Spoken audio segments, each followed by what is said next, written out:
I gave my daughter a small calf so she could start a new life full of dreams and independence.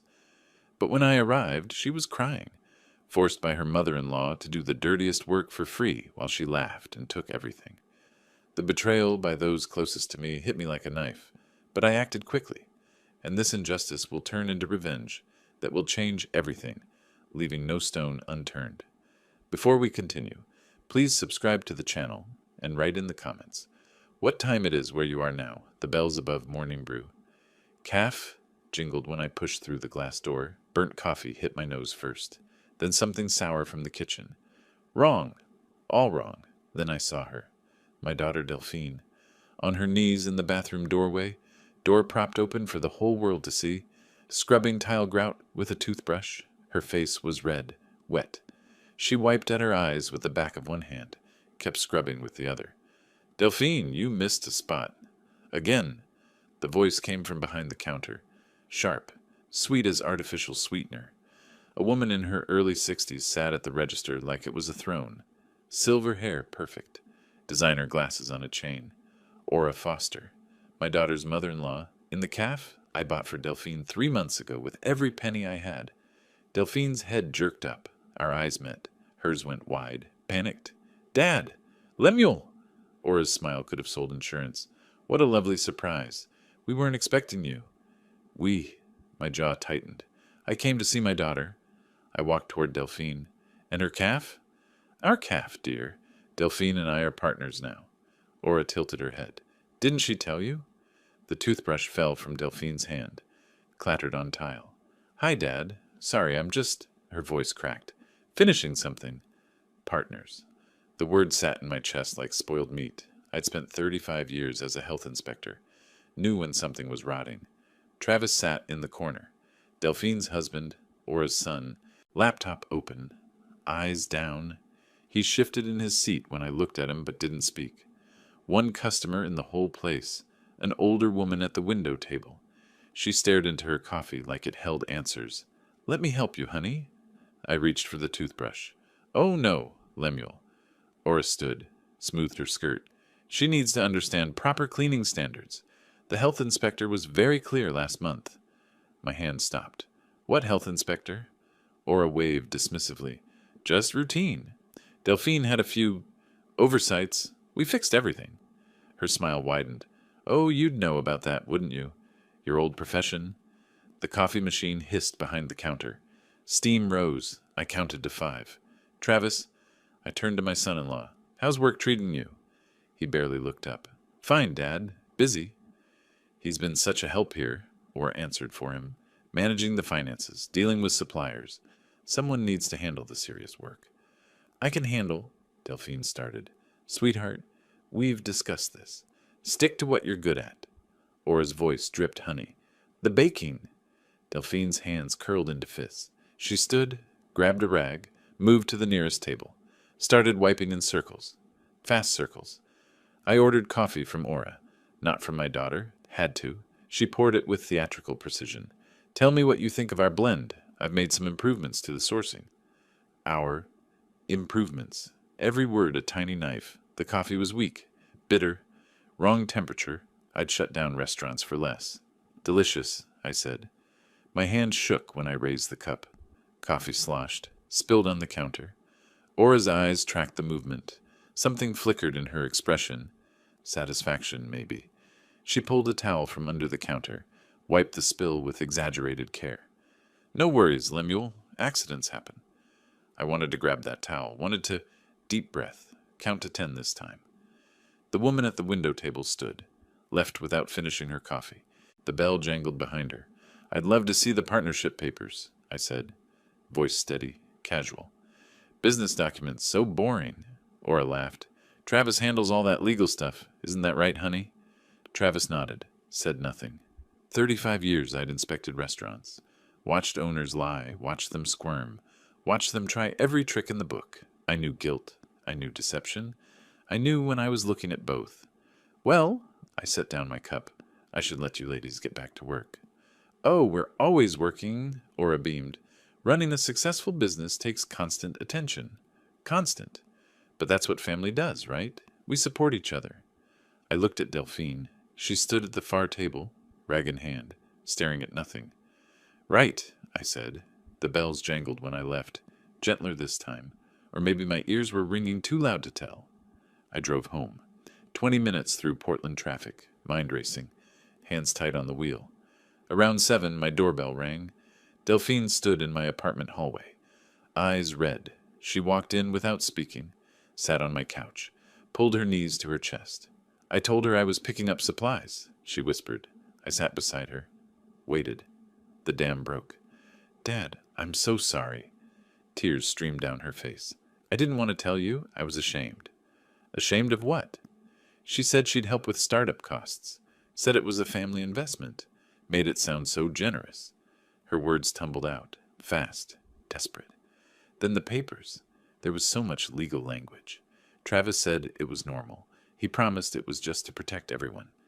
My chest tightened. Let me see them. She pulled a folder from her bag. Shaking hands. I opened it.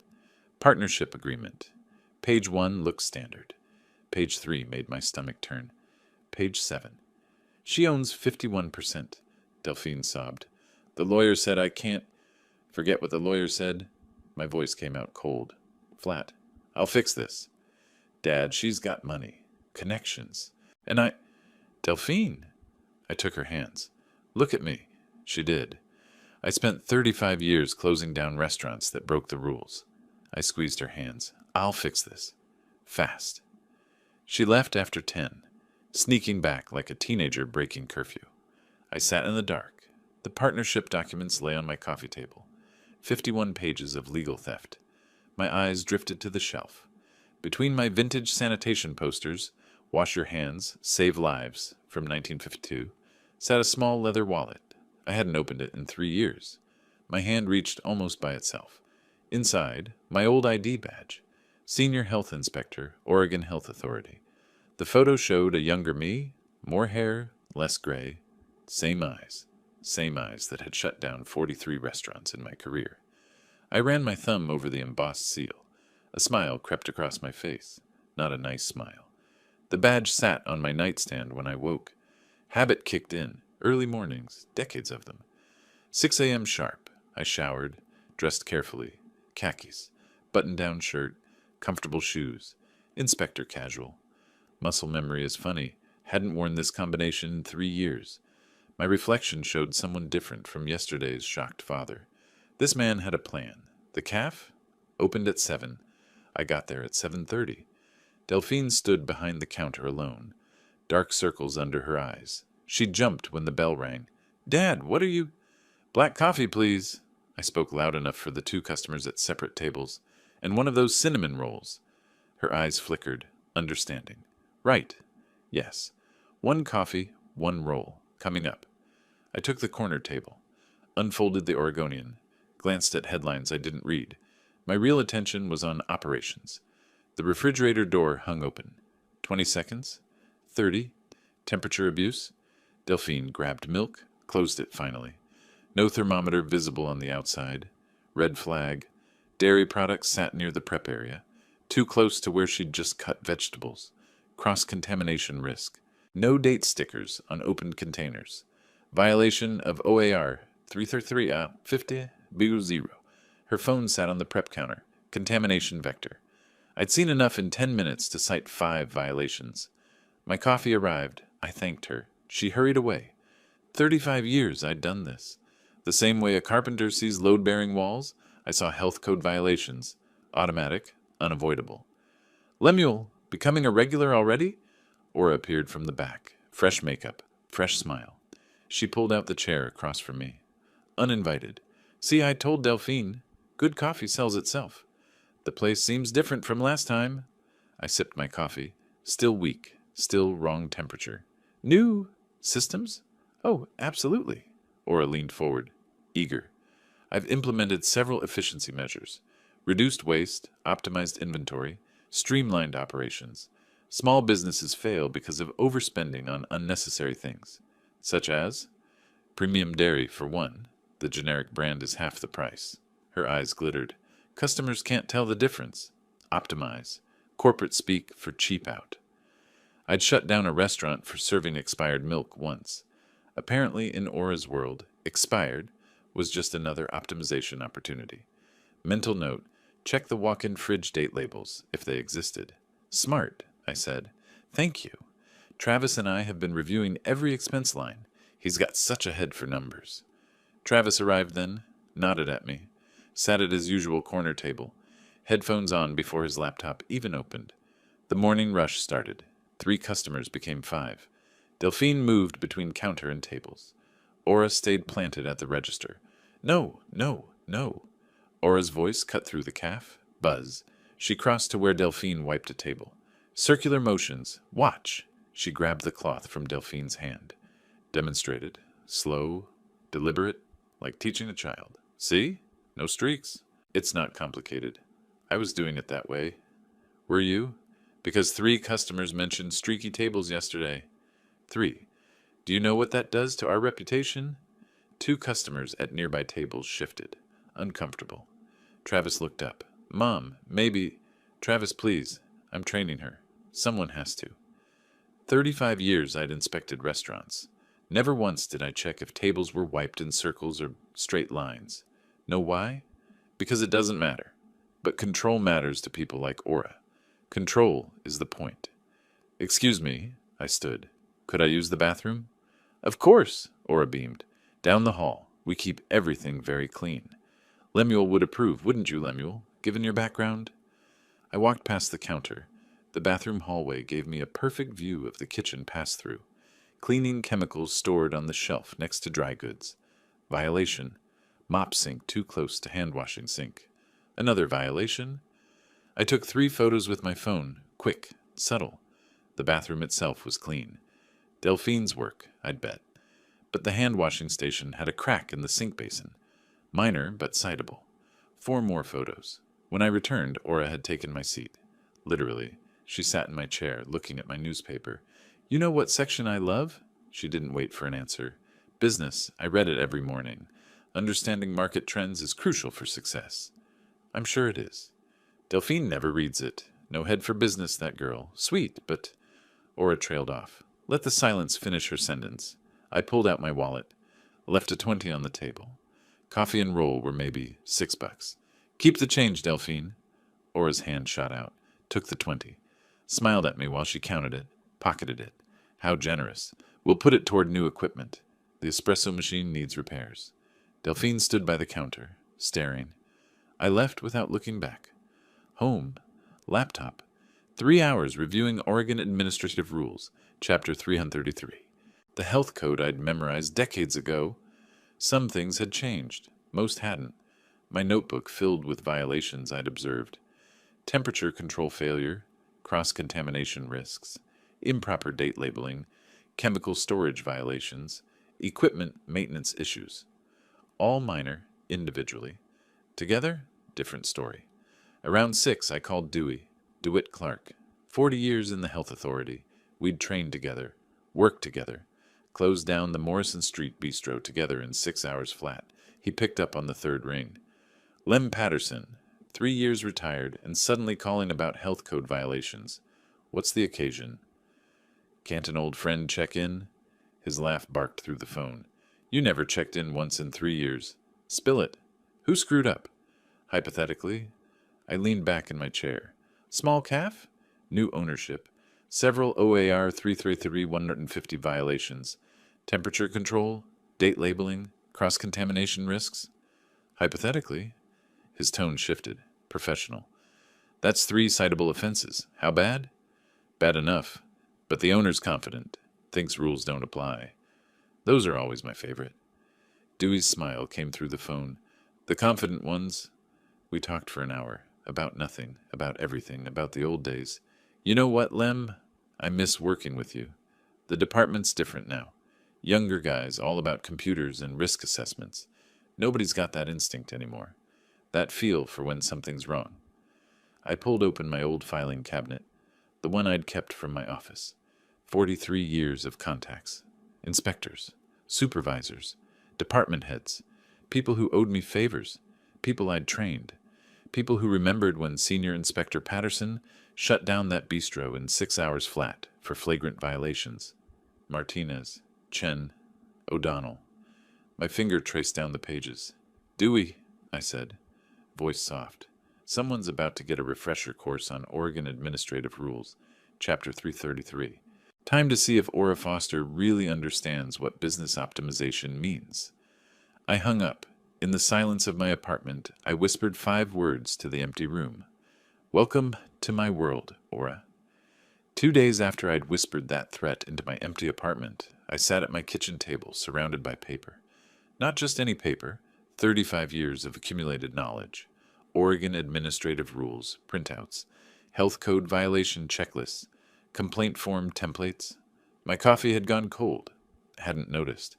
The filing cabinet in the corner stood open. Contact lists, inspection protocols, enforcement procedures. Everything I'd promised myself I'd forget in retirement. Funny how it all comes rushing back when you need it.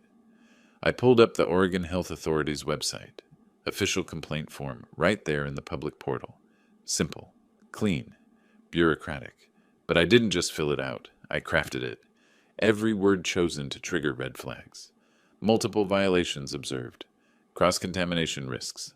Temperature abuse of potentially hazardous foods. Repeated concerns from vulnerable populations. Magic phrases. The kind that bump a complaint from routine follow-up to immediate inspection. I'd written 3,000 inspection reports in my career. This one felt different, better, more personal. My yellow legal pad sat next to the laptop. 4 stages outlined in my cramped handwriting. Stage 1, health inspection. Stage 2, social reputation damage. Stage 3, legal action. Stage 4, financial consequences. Stage 1 was almost ready. Just needed the final pieces. My burner phone app, downloaded the night before, paid account, untraceable to my main number, sat open on my phone. I dialed Delphine. She answered on the first ring. Hello? Honey, you alone? Silence. Then, Travis is at his mother's. Dad, what's going on? Listen carefully. I kept my voice level. Tomorrow when you close, I need you to forget a few things. The date labels on the dairy? Don't replace them. That temperature log by the walk-in? Maybe you're too tired to fill it in. Long pause. You're setting her up? I'm letting the truth show itself. I gripped the phone tighter. Will you help me? Her voice dropped to a whisper. What time should I expect? Truth. Day after tomorrow, mid-morning, you'll know when. After we hung up, I stared at my laptop screen. The complaint form was complete. Perfect. Devastating. My finger hovered over the submit button. This was it. Once I clicked this, I'd be using 35 years of professional knowledge to target my own daughter's business. Sure, Ora had created the violations. Ora had cut corners, endangered customers. But Delphine's name was on the license. Her calf, her dream. The one I'd bought with every penny I had. I remembered her face, on her knees, scrubbing grout with a toothbrush, crying, click submit. The coffee shop Wi-Fi made the upload smooth. I'd driven to a Starbucks 6 blocks away at 3 a.m. Paranoid? Maybe. But complaints were logged with timestamps and IP addresses. Back home, I opened my email. Confirmation from OHA. Your complaint has been received and assigned reference number 2025 PDX 1847. Stage 1. In motion. Late afternoon, my phone rang. Dewey's name on the screen. You still up? His voice was warm. Of course you are. Tell me. Pulled up the complaint. Lem, you manipulative bastard. He laughed. You wrote it like a textbook example. Hit every trigger phrase we have. Vulnerable populations. That's code red for us. I mentioned elderly customers and young children. Exactly. Makes it high risk. Automatic priority response. Papers rustled on his end. Complaints flagged. Should get assigned to a team within 48 hours. Should. Will. I'm monitoring it personally. Not because you asked, because the complaint warrants it. Everything by the book, Lem. I'm not breaking protocol. Your complaint just happens to be perfectly written. You trained me well. Yeah, I did. His voice softened. But Lem, stay away from the scene when it happens. You can't be anywhere near Morning Brew that day. If there's any connection between you and the inspection, I understand. Do you? Because Aura sounds like the type to ask questions. Why now? Why this timing? You visited her calf recently, right? As a customer, as a father. That's what you tell her if she asks. Nothing more. Got it? I promised. Meant it. Mostly. Evening came. I opened my laptop, riding the high of my complaint submission. Stage 1 was working. I could feel it. The Google review page for Morning Brew stared back at me. 43 reviews. Average, 4.2 stars. Most were positive. A few complaints about service speed. Nothing about sanitation. Time to change that. I created a new Google account. Philip Henderson. I'd pulled the name from a random generator website. Apparently the 47th most common male name combination in America. Perfect. Generic. Forgettable. Profile picture stolen from a stock photo site. Middle-aged white guy, slight smile, blue shirt. Could be anyone. Could be everyone. Philip Henderson, concerned citizen and absolute fiction. The review wrote itself. 1 star. Professional, but concerned. Disappointed by apparent lack of attention to sanitation standards. Observed concerning practices during recent visit. Hope management takes food safety more seriously. My cursor hovered over post. Should I use a VPN? Proxy server? No. Overthinking it. Just a review. From a fake account with a fake name and a fake photo.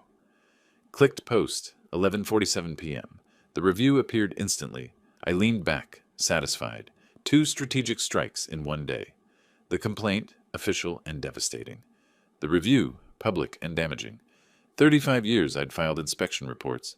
Never once had I enjoyed it this much. My laptop chimed. Video call, incoming. Fletcher's face filled the screen. Berlin apartment behind him. Dad, you look different. Focused. I'm fixing what needs fixing. Does Delphine know your plan? She knows enough, not everything. Fletcher leaned closer to his camera. And the legal side? Is it? Everything I'm doing is legal. I'm just making sure the law does its job. He nodded slowly. Dad, I'm transferring $5,000 to your account tomorrow morning. Don't argue. You spent your retirement on Delphine's dream. Let me help protect it. My throat tightened. You're a good son, Fletcher. Learned from a good father. His smile was fierce. Now go get her. After we hung up, I sat in the dark. Fletcher's support steadied me, made this feel less like revenge, more like justice. My phone buzzed. Past midnight. Dewey again. It's done. No preamble. Day after tomorrow, at 10 a.m. Martinez and Chen. They're the best we have. Thorough, fair, by the book. They'll find everything that's findable. Dewey, don't thank me. I didn't do anything except let the system work exactly as designed. You wrote a textbook perfect complaint. It got the response it deserved. He paused. Lim, stay away from Morning Brew that day. You hear me? If Aura suspects any connection, I understand. But I knew myself. I'd spent 35 years watching inspections unfold. I wouldn't miss this one. After we hung up, I sat listening to Portland's rain against my window. Stage 1, almost complete. 48 hours until Aura Foster learned what 3 decades of health inspection experience looked like when aimed at her. My phone glowed. 1 new notification. Google alert. Someone had replied to my Philip Henderson review. I opened it, expecting nothing. Aura, her verified business account. The reply was public, visible to everyone. We take all customer concerns seriously and would appreciate the opportunity to discuss your experience. Please contact us directly at your earliest convenience. We pride ourselves on exceeding all health and safety standards. Professional, appropriate. And underneath, a threat. I'm watching. I see you. I will find you. Should have felt worried. Instead, I smiled. Let her watch. Let her waste energy chasing Philip Henderson's ghost. I had bigger problems lined up for her. Problems with badges and clipboards and the full force of Oregon administrative rules. Chapter 333. 2 days crawled by like wounded animals. I cleaned my apartment twice, reorganized my vintage sanitation poster collection, called Fletcher to discuss Berlin weather, of all things, anything to burn time. The morning of the inspection, I woke at 5, couldn't help it. Decades of early morning inspections had programmed my internal clock. By 9:30, I'd violated Dewey's instructions. Been there, small calf, across Morrison Street from Morning Brew. Perfect sightline through both establishments' windows. I ordered cappuccino, made myself comfortable at the corner table. What temperature do you keep your milk? I asked the barista. She laughed. That's a weird question. 40 degrees? Manager's obsessed with the thermometer. Checks it like 5 times a day. Good manager. The cappuccino arrived. Perfect microfoam. Heated to exactly 150 degrees if I'd bet money. The irony of drinking properly prepared coffee while waiting to watch morning brew gets cited for temperature violations. Sometimes life has a sense of humor. Usually a dark one. 10 a.m. sharp. White Oregon Health Authority sedan pulled up. 2 inspectors emerged. Woman with clipboard, Martinez. I recognized her from training sessions years ago. Man with digital thermometer visible on his belt. Chen, younger, methodical. All business, no social niceties. Through Morning Brew's large front window, I watched Aura's expression shift. Welcoming smile, then confusion, then concern. Martinez showed her badge. I couldn't hear the words, but I'd said them 1,000 times. Oregon Health Authority, routine inspection. Aura's smile got bigger, welcoming. She thought this was formality. Martinez didn't smile back. Professionals never do. Chen moved toward the kitchen. Aura's hand fluttered up, trying to redirect him. Her gesture said, "Let me show you around." Chen ignored her, also professional. Never let the owner control the inspection route. I took another sip of excellent cappuccino. This was what justice tasted like. Turned out, it tasted like properly steamed milk and other people's panic. Martinez spread out at the front counter, checking temperatures, opening containers. Chen disappeared into the kitchen. Delphine stood frozen by the espresso machine. Travis sat in the corner, laptop open, headphones on, deliberately oblivious. 40 minutes later, the inspectors emerged from the kitchen. Even from across the street, I could see Aura's face had gone pale. She was talking, fast, gesturing, pointing at Delphine, at the kitchen, at the inspection report in Martinez's hand. The universal language of, "This isn't my fault, it's her fault." Martinez's face stayed flat as concrete. I'd trained her well. Never react to the show, just write up the violations. Through Bean, there's window, I watched Aura's performance like it was Netflix. Better than Netflix, this had real consequences. Her face went from concerned business owner to, "I need to speak to the manager," to full Karen nuclear option in about 6 minutes. Martinez handed her papers. Official forms. Yellow copies. Aura snatched them. Started reading. Her expression transformed. Rage. Pure rage. She wheeled on Delphine. Even through closed windows, I could tell she was screaming. 2 customers grabbed their coats. Left, hurriedly. Travis pulled off his headphones. Looked up. Did nothing. Cowardice personified. The inspectors left. Professional. Unmoved. They'd seen this show before. I finished my cappuccino. Left cash on the table. Walked to my car 3 blocks away. Home. 20 minutes through traffic. My hands shook on the wheel. Stage 1. Complete. Late afternoon, my burner app rang. Delphine. "Dad, I can't talk. She's—" Aura's voice in the background. "Who are you calling?" "Nobody, just—" Call disconnected. I stared at my phone. Texted instead, "You did perfect. Stay strong. This isn't over." Response came an hour later. "She's blaming me for everything. Says I ruined the business. Travis won't defend me. Dad, I'm scared." I poured whiskey. Neat. 2 fingers. Drank it. Fletcher called around 6. How did it go? $2,500 fine. Written warning. 30-day follow-up inspection scheduled. That's huge. Dad, you did it. Stage 1 complete. Yeah, it worked. Maybe too well. What do you mean? Aura's smart. She's going to ask questions. Why now? Why this timing? But you filed anonymously? There's no connection? I hope you're right. 5 minutes later, my phone rang. Unknown number. I answered. Aura's voice. Ice cold. Lemuel. Not Lem. Formal. Cold. We need to talk. My stomach dropped. Aura, what can I do for you? Don't play innocent. It's insulting to both of us. I don't know what. The inspection, the Google review, the timing. You think I'm stupid? My heart pounded. Played dumb anyway. The calf got inspected? That's unfortunate. But these things... Philip Henderson. Ring a bell? Her voice was sharp. No? Because Philip Henderson doesn't exist. But his IP address does. Want to guess what address that is? Silence. My mouth went dry. We need to talk. face to face. Tonight. Or I go to the police with harassment evidence tomorrow morning. Your choice. My apartment. 1 hour. See you then, Lemuel. She hung up. I sat on my couch. Phone still warm in my hand. Felt something I hadn't felt in 40 years of restaurant inspections. Fear. Not abstract fear. Real, concrete fear. Aura had evidence. A lawyer. Resources. She could frame this as harassment, stalking, interference with business. The Google review, my own stupid Google review, was proof I'd targeted her establishment. What if I'd miscalculated? What if protecting Delphine meant destroying myself? I was 70 years old. No savings left. Living on Social Security and a modest pension. One lawsuit could wipe me out. My apartment. My dignity. Everything. My hand shook as I poured another whiskey. Then my phone buzzed. Text from Delphine. Dad, she knows you helped me somehow. She's coming for you. I'm so sorry. This is my fault.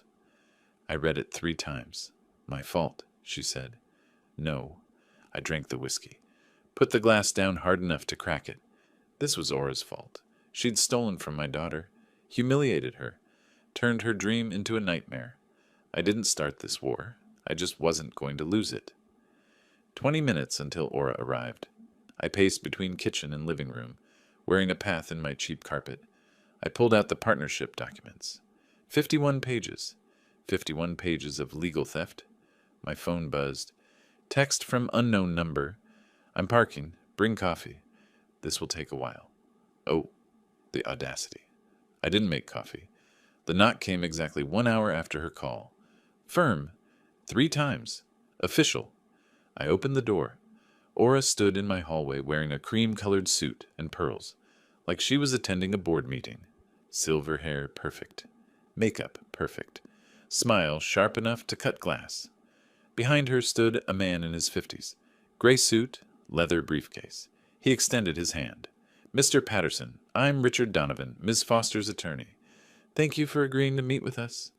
Us? She'd brought her lawyer. Come in. I stepped back, though I didn't agree to anything. You threatened me, and I'm curious why. Aura swept past me, scanning my apartment like she was assessing property value. The lawyer followed, setting his briefcase on my coffee table, the same table where I'd planned this entire revenge. She turned to face me. Smile disappeared. Lemuel, let's stop playing games. I know you filed that health complaint. I know you posted that Google review. I know you're trying to destroy my business. Your business? I let the words hang. Interesting choice. Yes, my business. The one I saved from your daughter's incompetence. The one you're now sabotaging. She pulled out her phone, tapped it, turned the screen toward me.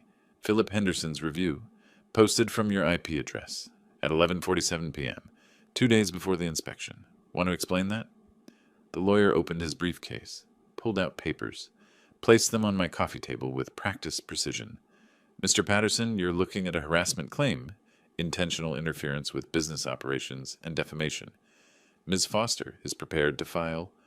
I laughed, couldn't help it. Aura's eyes narrowed. You think this is funny? I think you came into my home to threaten me with lawyers. I picked up the partnership documents from my coffee table, held them up. Want to talk about illegal activity? Let's discuss fraud, coercion, theft by deception. Those documents are legitimate. Are they? Because the Oregon Secretary of State website shows you filed LLC paperwork 3 weeks before the partnership conversation. Premeditation. That's interesting timing, don't you think? The lawyer looked at Aura. Ms. Foster, you didn't mention... Because it's lies. He's making it up. Public records, I said. Anyone can look them up. I've already sent screenshots to my son, and to a lawyer friend, just in case something happens to me. The room went quiet. Aura stared at me. For the first time since I'd met her, she looked uncertain. Then her phone rang. She glanced at it. Expression shifted, confusion, then alarm. What? When? How many? Listened. I'll be right there. Hung up, looked at me with something close to hatred. Someone just posted photos on Facebook. The health inspection, the violations list. The fine. Portland Foodies Group, 12,000 members. They're destroying us. I kept my face neutral. Inside, I was thinking, Stage 2? I didn't plan that one, but I'll take it. Aura grabbed her purse. This isn't over.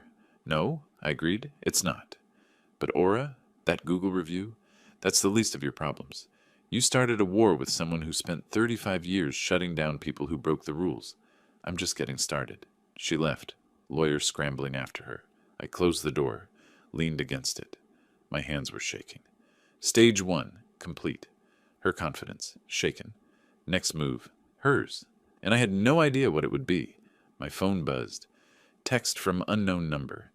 Dad, it wasn't me who posted the photos, but thank you to whoever did. D.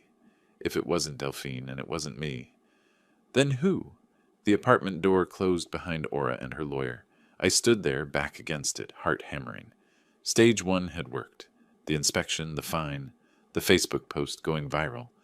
But Aura wasn't retreating. She was escalating. And the mystery Facebook post. Someone else was in this game. Someone I didn't know about. That should have worried me more than it did. I poured another whiskey. This one I actually drank. Wait. Voices in the hallway. I opened my door. Quiet. Peered out. Aura and Donovan waited for the elevator, his back to me, checking his phone. Aura stood apart, pulling out her cell. I stayed in my doorway, out of sight. Hallway acoustics are funny things, her voice carried.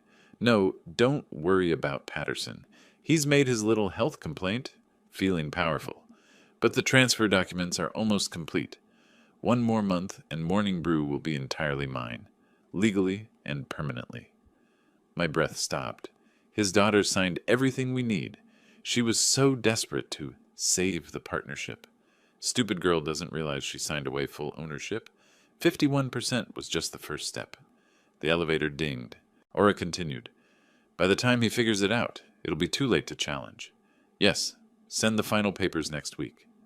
Doors closed, voice cut off. I stood frozen. Not 51%. 100%. Complete theft. My $85,000. Delphine's dream. Everything. Gone in 30 days. I walked back inside, phone in hand, shaking hands. The business card was tucked into my address book. Fern Rodriguez, business attorney. We'd met 3 years ago at Morning Brew. She'd said, "If your daughter ever needs legal help, I know this world." I dialed. 4 rings. "This is Fern Rodriguez."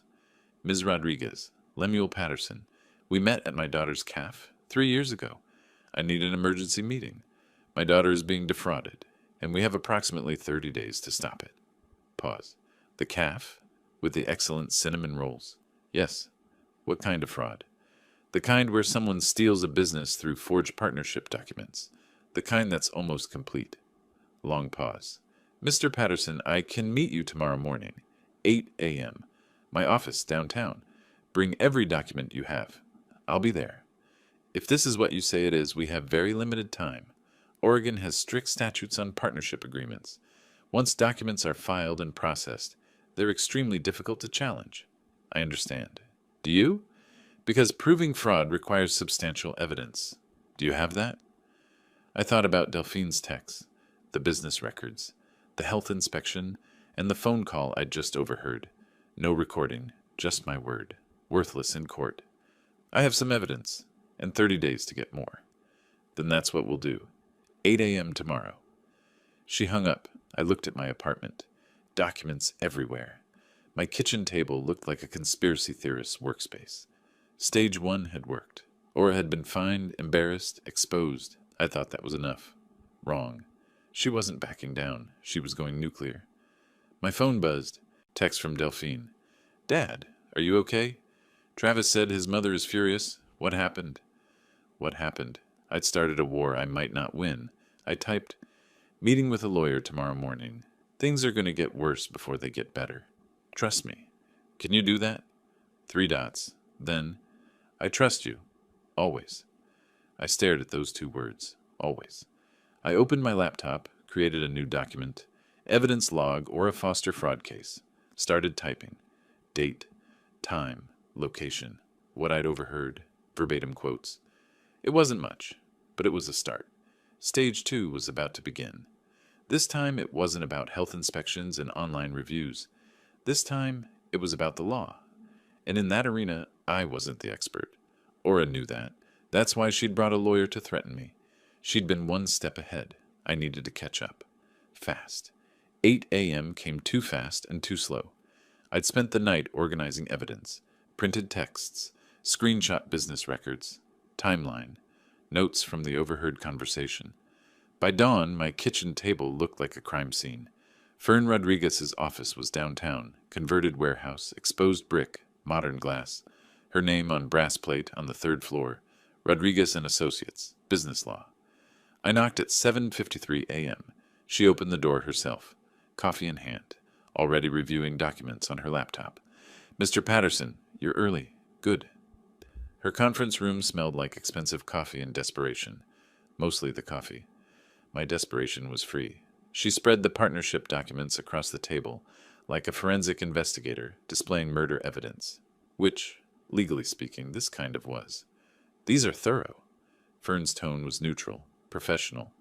That's lawyer speak for whoever screwed, you knew what they were doing. Great. I'd been screwed by a professional. Comforting. "Can we challenge them?" "Legally, they're valid." Delphine signed, notarized, filed properly. She looked up. "But if she signed under duress, if she didn't understand the terms, if Aura misrepresented what she was signing, that's actionable. We need evidence." I heard her, on the phone. She admitted the whole plan. "Your testimony of an overheard conversation?" Fern shook her head. "Hearsay, inadmissible. We need her words, recorded, undeniable." "Oregon's a one-party consent state." Fern's eyebrows rose. "You've been researching." 35 years as a health inspector. I know recording laws. If Delphine records conversations she's part of. It's legal evidence. Exactly. Fern smiled. "So we need Delphine to provoke Aura into admitting the fraud. On record. She'll do it." "Are you sure? Because if Aura discovers the recording..." "My daughter spent months being humiliated by this woman. She'll do it." I called Dewey. "I need tech help. Someone who knows recording devices. Discreet. Legal. Today." Pause. "My nephew Oliver, IT security." 3 hours later, I met Oliver Clark at a coffee shop. Dewey's nephew. 24. IT security specialist. Hoodie, laptop bag, energy drink instead of coffee. "Uncle Dewey said you need recording equipment." He pulled out a small device. "Sony ICD PX470.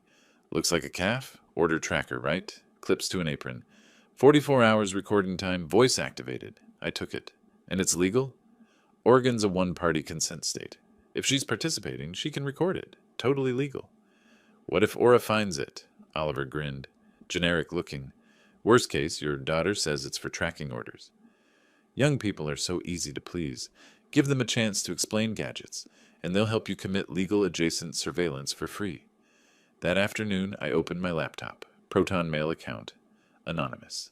Encrypted. Subject: disturbing story about exploitation in family business. Morning brew calf? I wrote carefully. "Ms. Pierce, I'm writing anonymously because I fear retaliation. Morning brew calf on Morrison Street. You may remember it for excellent cinnamon rolls. The owner, Delphine Patterson Foster, is being systematically exploited by her mother-in-law, Aura Foster. Aura pressured Delphine into signing away majority control, now treats her like unpaid labor, takes all profits, publicly humiliates her. Recent health inspection revealed violations Aura created. Someone needs to tell this story." Hit send before I could second guess. 3 days crawled by. Delphine wore the recorder clipped to her apron, captured hours of Aura's demeaning commands, cutting remarks, constant criticism, pattern of abuse evidence. Day 4, mid-afternoon. Slow period. Travis had just left for a meeting. Aura counted the register. Delphine approached, recorder active. "Aunt Aura, can I ask you something?" "What?" Aura didn't look up. "I've been thinking about the partnership, about the calf. Will it ever really be mine again, the way Dad intended?" Aura paused, looked up, amused. "Yours? Delphine, sweetie? When was it ever yours?" "Dad bought it for me. Your father threw away his retirement on a business you couldn't manage. I salvaged it." "This calf works because of me?" "But legally, I still own part of it, right?" Aura laughed, cold. "Legally, stupid girl, this calf is already mine. The papers you signed, they transfer full ownership. Your father just doesn't know it yet. Another month and it's final. You'll be an employee if I'm generous enough to keep you. Silence on the recording. Delphine genuinely shocked. You signed everything. Travis made sure of that. You trusted him, trusted me, and that was your mistake. Then silence. 10 seconds of nothing. When it resumed, and there's nothing your father can do about it. His little health inspection tantrum cost me $2,500. I'll make that back in a week. That evening we listened in Fern's office. Me, Delphine, Fern, Oliver. When the gap hit, Fern's face fell. Wait. It cut out. Oliver examined the device. Power interruption. The clip must have loosened. I'm sorry. Of course it did. I laughed, slightly hysterical. Of course, because nothing in this plan could go smoothly. Fern cleared her throat. It's still usable. But with that gap, a defense attorney could argue context is missing. So we need more. We need more. 2 nights later, Delphine called. Late evening, voice shaking. Dad, I heard Travis on the phone. With his mother. He said he chose her over me. Come over now. The guest room is yours. She arrived 30 minutes later. 1 suitcase. Red eyes. Tell me. He was on the phone with Aura. I wasn't supposed to hear. She was yelling about someone asking questions. Some food blogger. Travis kept saying he'd handle it. Then Aura must have accused him of being weak because he said, her voice cracked, I chose you over her. I'm with you. I've always been with you. What did you say? I told him to leave. Told him we were done. He tried to explain, but there's nothing to explain. He chose his mother over his wife. Simple as that. My phone pinged. Email. Address I didn't recognize. pdxfoodscene247gmail.com. Subject, Morning Brew situation. I opened it. Mr. Patterson, I'm guessing. I received your message. I'm Octavia Pierce. I remember Delphine. I remember her cinnamon rolls and her smile. I did some digging. Talked to regulars. Something's very wrong at Morning Brew. I'd like to hear Delphine's side. My article publishes in 3 days. Octavia. 3 days. I hadn't expected her to move this fast. I responded, Thank you. I can arrange a meeting. Delphine is ready. But we need discretion. The people exploiting her have resources. Her response came within minutes. I can and will. This story matters. Portland supports its own. Tell Delphine I've got her back. I closed the laptop, looked at Delphine on my couch, suitcase at her feet. Marriage ended. There's a food blogger who wants to hear your story. Article publishes in 3 days. Will it help? It'll make the health inspection look like a parking ticket. She almost smiled. Good. I pulled up the evidence log. Added entries. Recorded admission from Aura Foster. Partial confession. 10-second gap, but substantial incriminating statements. Travis Foster chose mother over wife. Delphine witness. Marriage ending, support system secured. Social media investigation initiated. Public opinion campaign beginning. We were building a case, piece by piece. Stage 2, in motion. Stage 3, coming in 72 hours. My phone glowed with Octavia's last message. Portland supports its own. I smiled. Not a nice smile. Aura thought she'd won. Thought she had everything locked down. She was about to learn what happens when you underestimate a father protecting his daughter, and a daughter who's finally done being the victim. 3 days later, I sat at my kitchen table with Delphine, watching her laptop screen refresh. Octavia Pierce's article had gone live at 6 a.m. By 6:30, 200 shares. By 7, 800. By the time we finished our coffee, around 8, we'd stopped counting. The title sat at the top in bold letters. The Dark Side of Morning Brew, a story of financial abuse and family exploitation. Below it, Delphine's story, not anonymous. She'd insisted on using her real name. People need to know it's real, she'd said. I'm done hiding. I'd been proud of her courage. Now, watching the numbers climb, I wondered if I'd prepared her for what came next. Internet justice moves fast, and it's never neat. Listen to this one, Delphine said, reading. I used to go to Morning Brew weekly until I saw how the owner treated her daughter-in-law. Never going back. Delphine deserves better. It has 847 likes. Keep reading. That woman Aura is exactly the kind of toxic person who ruins small businesses. I witnessed Aura screaming at Delphine for dropping a spoon. A spoon! The comments kept coming, hundreds, then thousands. By noon, Morning Brew's Google reviews were flooded. 1 star, 1 star, 1 star. People posted photos of themselves at other cafes. Hashtags, support Delphine and I boycott Morning Brew. My phone rang. Dewey. Lem, you crazy bastard. It's working. Everyone's talking about it. That's the problem. Everyone's talking. No, that's the solution. Public opinion is a weapon. You just fired it. He was right, but weapons have consequences. That afternoon, Aura posted a response. Official Morning Brew account. Delphine read it aloud. Morning Brew management wishes to address recent defamatory allegations. Management, I said. She's calling herself management of your caf? Claims made are one-sided and omit crucial context. Morning Brew was facing financial insolvency when Ms. Foster invested capital to save it. Delphine scrolled. Oh no. The comments. What are they saying? Top comment has 400 likes. Found Aura's burner account. Next one. This is exactly the gaslighting described in the article. She was making it worse for herself. Good. Let her dig deeper. Around 4, my phone buzzed. Text from Delphine. Dad, turn on TikTok. Search Morning Brew. The video had 120,000 views. Aura, red-faced, screaming at Delphine in the caf while customers recorded. You leaked this. You told that blogger lies about me. Delphine stood quietly, calm, while Aura unraveled. The comments were brutal, creative, hilarious. She's giving strong, I want to speak to the manager energy, except she is the manager, and the manager's screaming at the owner. I screenshot that one. For posterity. That evening, my email pinged. Unknown sender. Subject. Your past. I opened it. Mr. Patterson. I've learned interesting information about your employment history, specifically your termination from County Health Inspection in 1999 for conflict of interest and ethical violations. My stomach dropped. 25 years. I'd kept that buried for 25 years. $20,000, cash.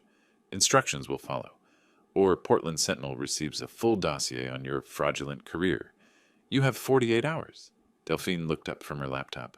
Dad, you okay? Fine. I closed the email, opened it again, read it twice. She crossed to me. What is it? I showed her. Her face went pale, then hard. What happened in 1999? I'd known this question would come eventually, hoped it wouldn't. I was a county inspector. Saw another inspector cite a small family restaurant, Mexican place, elderly immigrant couple, for violations that were technically accurate, but applied with unusual strictness. The kind of strictness white-owned restaurants didn't face. Delphine listened. I filed a complaint about discriminatory enforcement. My supervisor disagreed. I went over his head to the county commissioner. The restaurant's citations got reduced, and I got fired. For standing up for fairness, for insubordination, and conflict of interest. I'd eaten at their restaurant twice, technically violated impartiality protocols. I paused. So technically they were right to fire me. But you were standing up against discrimination. Yes, and I lost my job for it. Had to move to Oregon. Start over. I never told you and Fletcher because it's complicated. Being right doesn't always mean winning. 25 years. I'd spent 35 years rebuilding that career in Oregon. One email could destroy it. 3 whiskeys. That was too many. I poured them anyway. What if Delphine believed Aura's version? What if she thought her father was actually corrupt? Maybe I had gone too far. Maybe I should have just hired a lawyer from the beginning, filed a civil suit, handled this through proper channels. Instead, I'd orchestrated health inspections, manipulated social media, pushed my daughter to record conversations. Was I any better than Aura? I looked at my phone. I could call Fletcher, ask him to wire the money. End this, or I could keep fighting. I drank the 3rd whiskey, then poured the rest down the sink. 3 was too many. I needed to think clearly. I opened a new document, started typing. Everything about 1999, every detail. If Aura was going to tell my story, I'd tell it first. My way. If my children couldn't understand that sometimes doing the right thing costs you everything, then I'd failed to teach them the most important lesson anyway. Delphine put her hand on my shoulder. Dad, you sacrificed your job to do the right thing. Now you're doing it again. That's not corruption. That's consistency. The email says you'll be disappointed in me. The email is from a woman who slaps her own son and steals from her daughter-in-law. She turned my laptop toward me. Look, public opinion is decided. You're the hero. Tell the whole story.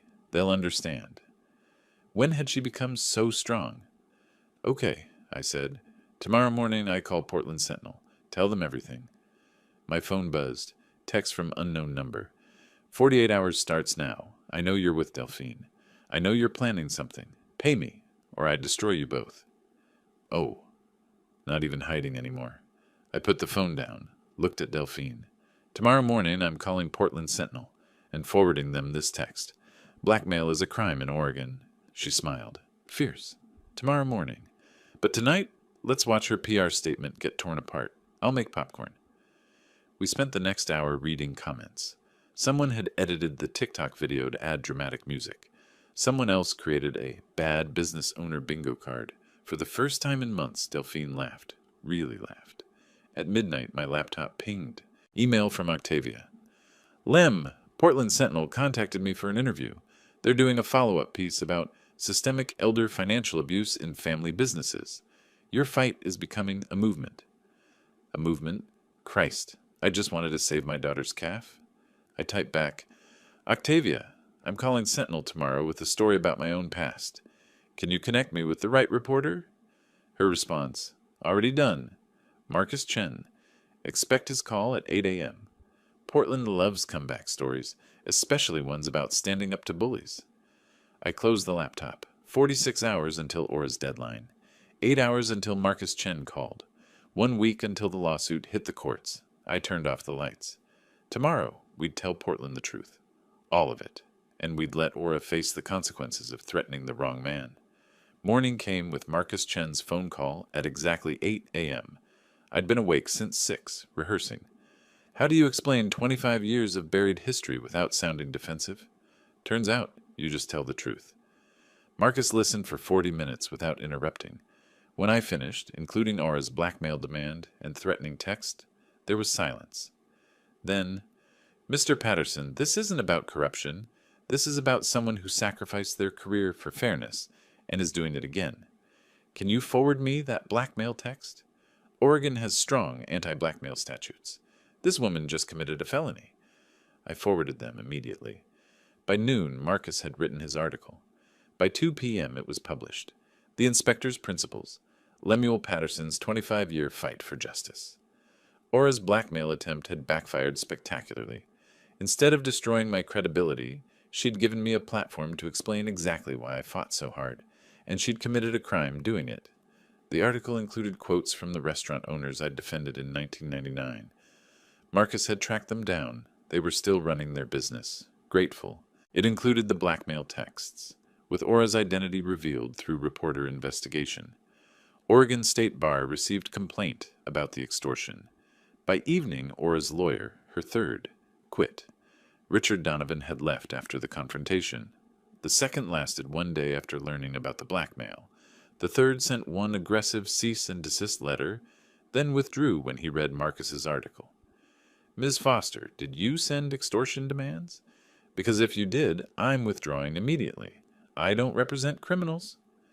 2 days later, Fern filed the official lawsuit, Patterson versus Foster, Multnomah County Court.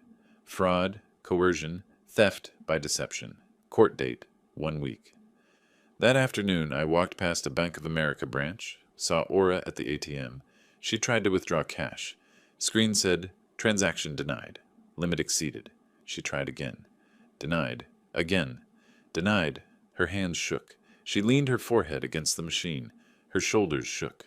Crying. For a moment I saw not the villain, but a desperate woman who'd gambled everything and lost. Then I remembered Delphine scrubbing bathroom floors while crying. The pity faded. I walked away. That night, Delphine got a text from Travis. I'm sorry. For everything. Tell your father he won. We're leaving Portland. Don't look for us. The next morning, we arrived at court for the hearing. Aura and Travis didn't show. The bailiff confirmed. No contact, no lawyer, no response. Fern requested warrant for Aura's arrest. We drove to her apartment. Neighbors said they'd seen them loading a car with suitcases around 2 a.m. The apartment was empty, lease unpaid. Aura Foster had fled. 2 days later, Delphine returned to Morning Brew for the first time as undisputed owner. Fern had gotten an emergency order preventing Aura from accessing the property. We unlocked the door. Me, Delphine, Fletcher, who'd flown in from Berlin, and Fern. The register was empty. Aura had taken the cash. Inventory was decimated. Bills piled on the counter. Utilities, suppliers, rent. A note taped to the espresso machine in Aura's handwriting. This could have been successful if you'd just stayed out of the way. You ruined everything. Oh, Fletcher read it, started laughing. She stole your business, embezzled money, committed fraud and blackmail, and we ruined everything. Delphine took the note, folded it carefully, put it in her pocket. I'm framing this, the last words of Aura Foster, still managing to be the victim while fleeing the state. Fern spread documents across a table. With the default judgment, which we'll get since they fled, Delphine owns the caf, free and clear, but she inherits all the debts Aura created. How much? Delphine asked. Total liabilities, approximately $70,000. Assets, maybe $30,000. Net position, $40,000 in debt. Fletcher cleared his throat. I have $40,000 in savings. It's yours. Fletcher, no. Not negotiable. Dad gave you $85,000 to start this place. I'm giving you $40,000 to save it. We're family. The bell above the door jingled. A woman in her 60s walked in. I heard on the news. Is this place open? Are you Delphine? We're not officially open yet, Delphine said, but I'm making coffee. I would love some. The woman pulled out a folded check. This is from my book club. We want to help. She handed Delphine a check for $800.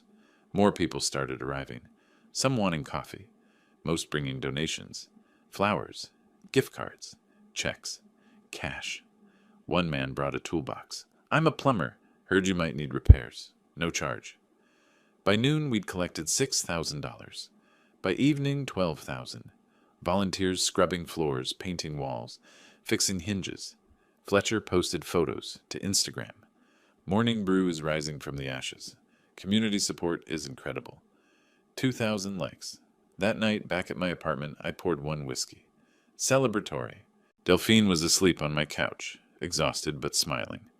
Fletcher was on the phone with his partner, laughing. My phone buzzed. Email from Fern. Court date rescheduled for next month. Filing for default judgment. Should be straightforward. However, there's one complication about the property deed. Call me in the morning. A complication. Of course. Because nothing in this nightmare had been simple. But I'd learned something. Complications can be overcome.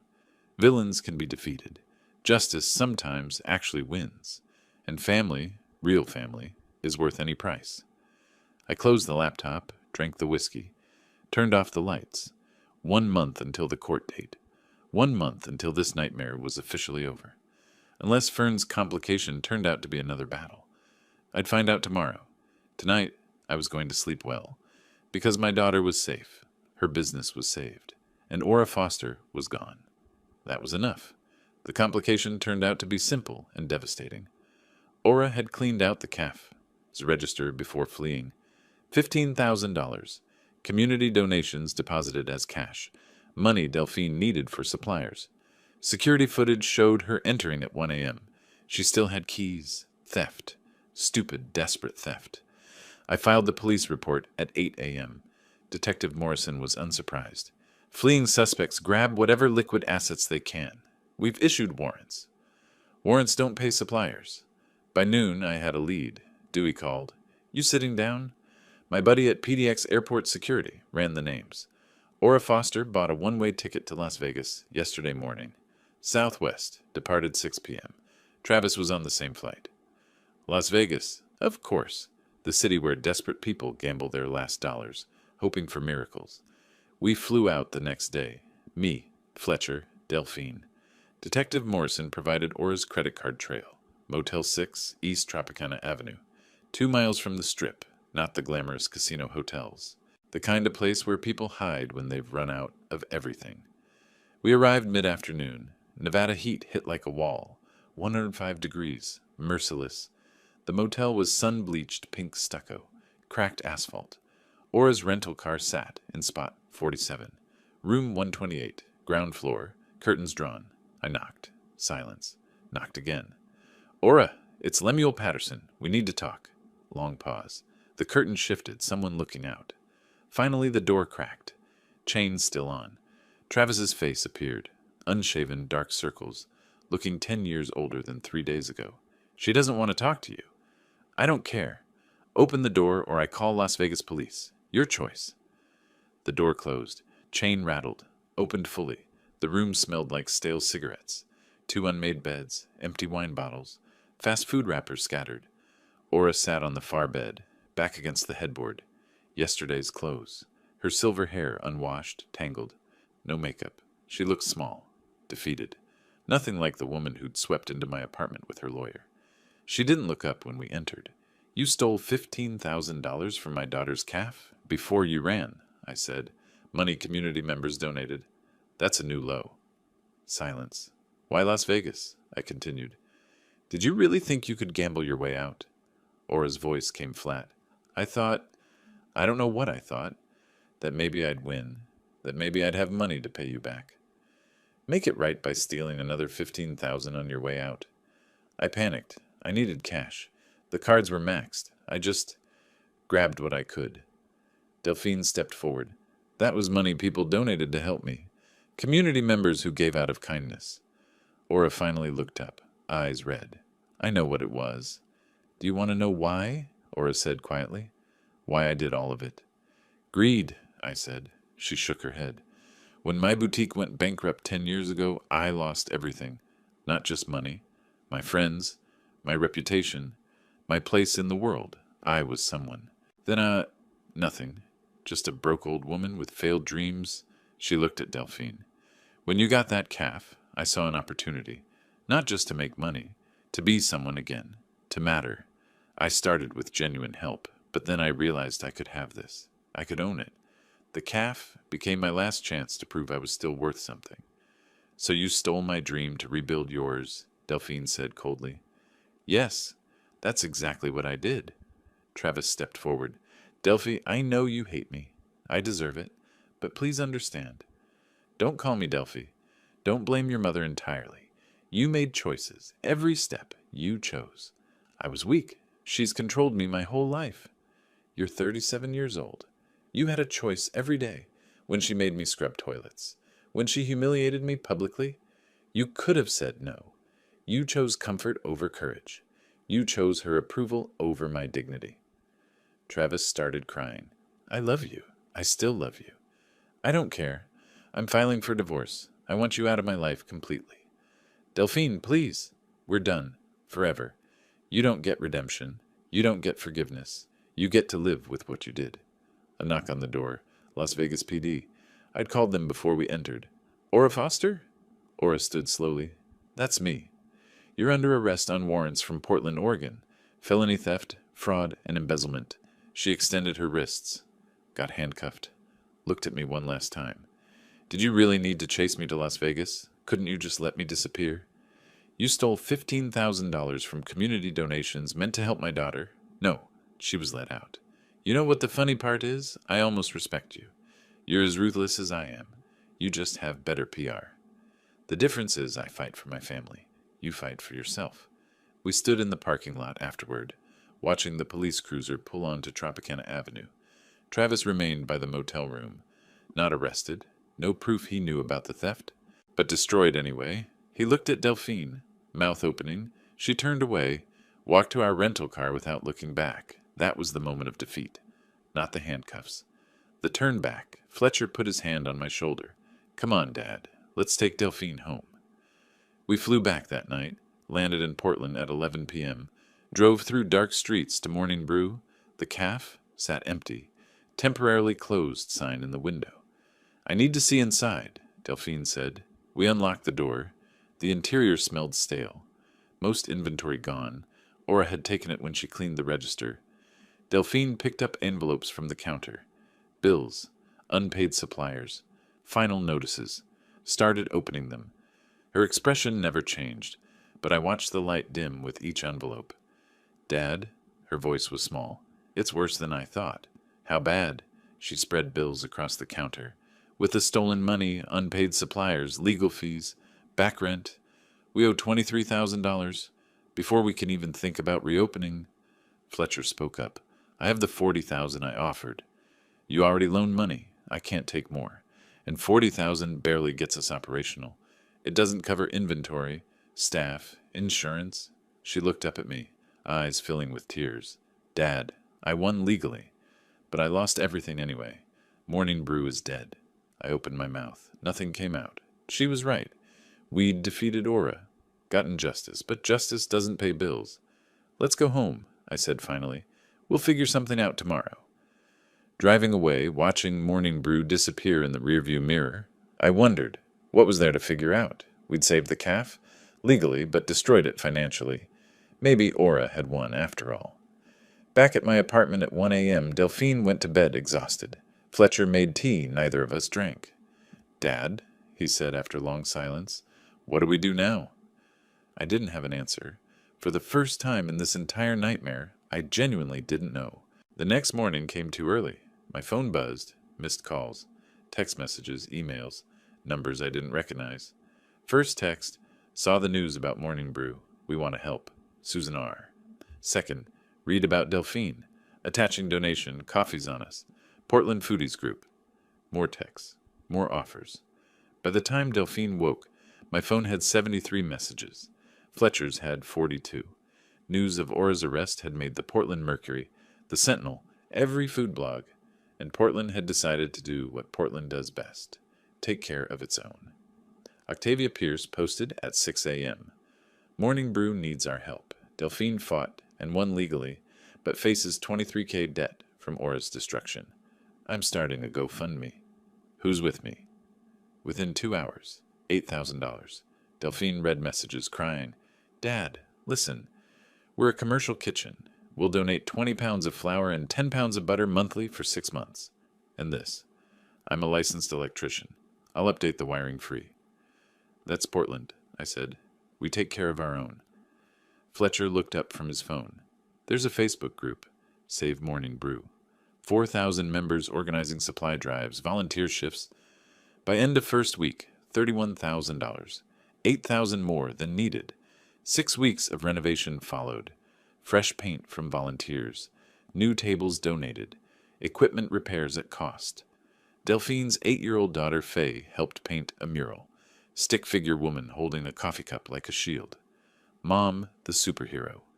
Reopening day, line around the block. Local news coverage. Octavia documenting everything. Delphine's apple cinnamon pie sold out in 20 minutes. 6 weeks after that, Aura's sentencing. Multnomah County Courthouse. Orange jumpsuit. Hair pulled back. No pearls. Judge Martinez, 18 months county jail plus $15,000 restitution. Before being led away, Aura asked permission to speak. Delphine, Mr. Patterson, I destroyed your family. I stole from you. Everything they said about me is true. I am exactly the villain everyone says I am. Her voice cracked. What I told you in Vegas was true. I wanted to matter again, and I destroyed your lives to get it. That's unforgivable. I'm not asking forgiveness. I'm just acknowledging what I did. For the first time, I'm telling the complete truth. I'm sorry. She looked at Delphine. Your calf is beautiful. I saw photos online. You did that, not me. Everything good about Morning Brew was always you. Delphine stood, walked out without a word. Aura watched her go, nodded slowly. I understand. 1 month later, a letter arrived from Travis. From jail, unpaid child support from his first marriage. Delphine read it aloud. I'm not asking forgiveness. I'm writing to tell you I understand now. I wasn't just weak, I was complicit. I chose comfort over courage. I watched my mother hurt you and did nothing. That's cowardice. You deserve better. I signed the divorce papers. No contest. I hope Morning Brew succeeds. I won't contact you again. Travis, she folded it, put it in a drawer, didn't respond. 2 weeks later, an envelope arrived. No return address. Eugene postmark. $5,000 check. Note. From Travis. Everything I could gather. She deserves this. T. I stared at it a long time. Then forwarded it to Delphine without comment. She deposited it without comment. 6 months after reopening, Morning Brew thrived. Not wildly successful, but stable. I sat at my usual corner table most mornings, newspaper, black coffee, Delphine behind the counter, chatting with customers, Faye doing homework at a table, Fletcher video called weekly from Berlin, his photo hung on the cafe's family wall, next to my vintage sanitation poster. Octavia came in twice weekly, writing a book about Portland's food community. Morning Brew featured prominently. Travis sent child support payments on time, never with notes, just checks. Delphine deposited them without comment. Aura still had 8 months left. Delphine never visited, didn't plan to. Aura wrote letters occasionally. Delphine didn't open them, kept them in a drawer, not for closure, just because throwing them away felt like caring enough to make the effort. The caf was Delphine's, fully hers. No one could take that away. It wasn't the life she'd imagined when I first gave her the keys. It was harder, more complicated, built on rubble and community goodwill, but it was hers. One Saturday morning, someone asked me, "Was it worth it, all that fighting?" I looked at my daughter, smiled slightly. Ask me in 10 years, because that's the truth. Victory isn't a moment, it's what you build after. Fletcher appeared on video call at the bar. "Dad, you know what's funny? Aura thought an old inspector would be easy. She forgot. I spent 35 years shutting down establishments that thought they were smarter than the rules." He laughed. "That's the most you've ever sounded like a movie hero." "Heroes don't exist, Fletcher. Just stubborn old men who refuse to let bullies win." "Dad," Delphine called from the counter, "order up. Your cinnamon roll is ready." I walked over. She watched nervously. I bit into it. Chewed. Swallowed. "Well?" "Perfect. Just like everything else you do." She smiled. Really smiled. The kind that's been missing for months. That, right there, that's the victory. Not the legal judgments. Not Aura in prison. Not the money raised. Just my daughter smiling while making cinnamon rolls in her own caf. I'm 70 years old. My retirement savings are gone. My daughter's a divorced single mother running a caf. That almost destroyed her. But she's free. She's strong. She survived what tried to break her. The mountain air through the caf. Door felt clean. I breathed it in. All of it. If you like this story, please like this video. Subscribe to the channel and share your impressions of this story in the comments. To listen to the next story, click on the box on the left. Thank you for watching.